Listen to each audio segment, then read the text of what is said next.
Hello students, today we are going to quickly revise SA 330 जिसका की नाम है the auditor's response to the assessed risk.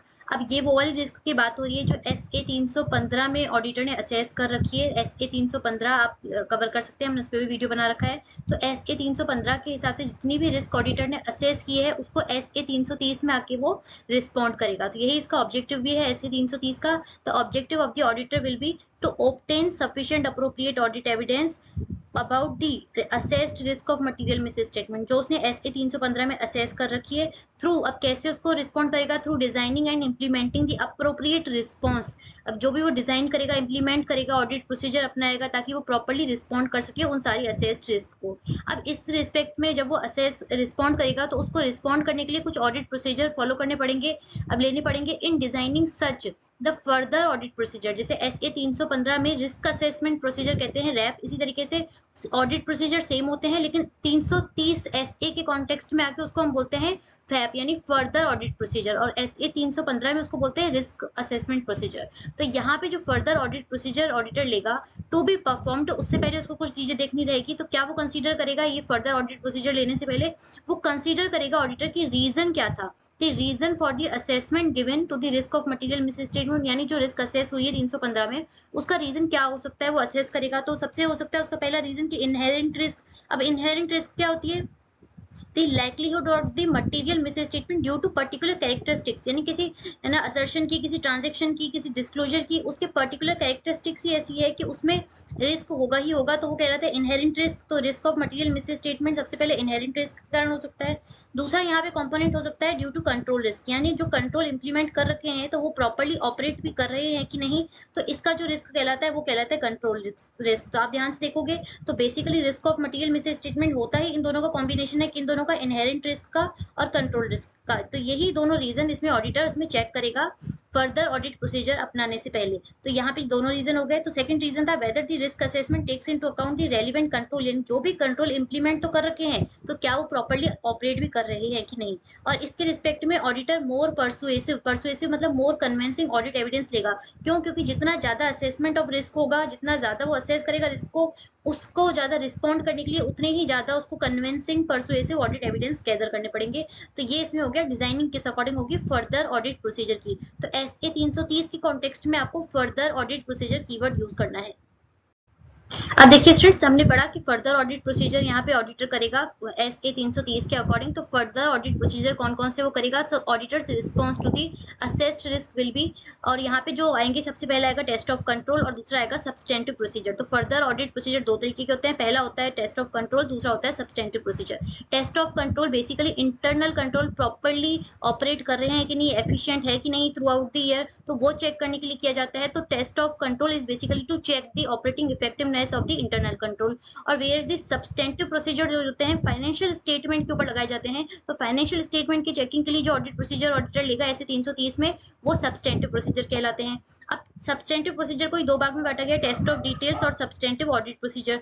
Test of details is वापस दो भागों में जाता है कि test of transactions. Test of transaction का मतलब वाउचिंग, बेसिकली जैसे परचेज का अगर ट्रांजेक्शन आपको चेक करना है तो उसको वाउचिंग क्या था, उसका GR यानी गुड्स रिसीव नोट आया कि नहीं आया, एंट्री कैसी हुई। तो टेस्ट ऑफ ट्रांजेक्शन पर्टिकुलर जैसे परचेज का ट्रांजेक्शन चेक करने के लिए उसको डिटेल में चेक किया जाता है।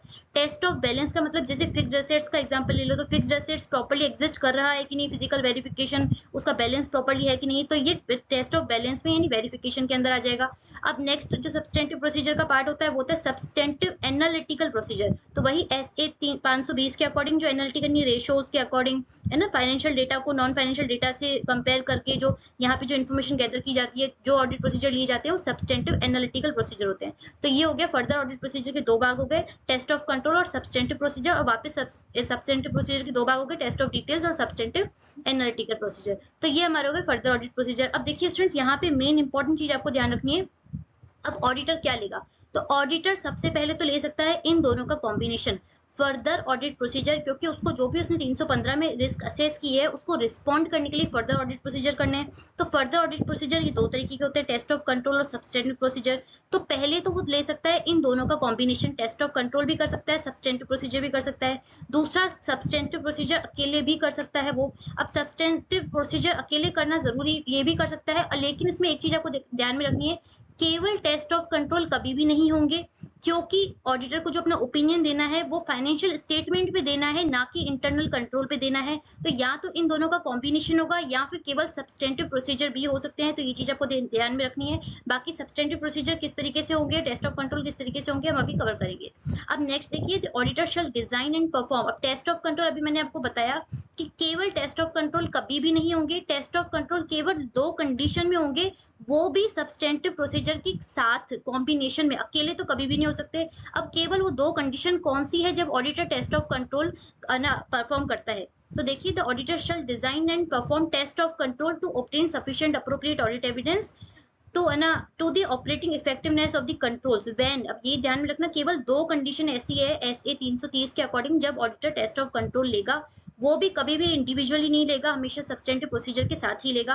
अब वो दो कंडीशंस कौन सी है, देखिए इस पर डायरेक्ट क्वेश्चन बन सकते हैं, तो ध्यान से समझिए। सबसे पहला तो ऑडिटर असेसमेंट ऑफ जो भी risk of material miss statement उसने असेस किया है at the assertion level include and expectation है, उस असर्शन लेवल पे उसने एक्सपेक्ट किया था कि जो कंट्रोल है वो ढंग से काम कर रहे होंगे। अब क्योंकि उसने एक्सपेक्टेशन पहले ही लगा रखी है कि जो इंटरनल कंट्रोल है एंटिटी के वो ढंग से काम कर रहे होंगे, तो ऑब्वियस ही बात है उसको टेस्ट करना कि वो काम कर रहे हैं भी कि नहीं है, तो उसको टेस्ट करना तो जरूरी बनता ही है। तो पहली कंडीशन तो ये कि फर्स्ट स्टेज पे ही ऑडिटर ने एक्सपेक्ट किया है कि एंटिटी के इंटरनल कंट्रोल अच्छे से काम कर रहे होंगे, तो उसकी एक्सपेक्टेशन के बेसिस पे।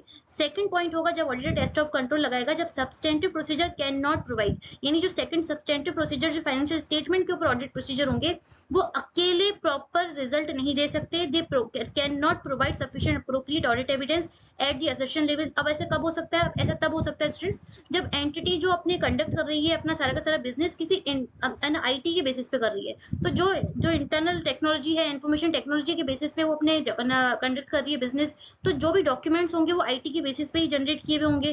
तो ऐसा कोई ऑडिटर को अदर कोई डॉक्यूमेंट नहीं मिलेगा वो फाइनेंशियल स्टेटमेंट की चेकिंग करने के लिए। तो सेकंड रीजन ये हो सकता है क्योंकि वो एंटिटी का बिजनेस ही आईटी बेस्ड है, तो उस आईटी इंफॉर्मेशन टेक्नोलॉजी को चेक करने के लिए ऑब्वियसली बात है वो कंट्रोल्स चेक करेगा कि कंट्रोल्स किस तरीके से लगे हुए हैं, क्योंकि इंटरनल कंट्रोल से अगर अच्छी तरीके से लगे हुए होंगे तो ऑब्वियसली आईटी का जो भी आगे का प्रोसेस होगा वो भी रॉबस्ट ही होगा। तो ये हो गया किस किस सिचुएशन में केवल टेस्ट ऑफ कंट्रोल कर सकता है ऑडिटर, वो भी सब्सटेंटिव ऑडिट सब्सटेंटिव प्रोसीजर के साथ ही उसको करना होगा, अकेले तो कभी भी नहीं होगा। तो ये दो कंडीशंस आपको याद करनी है।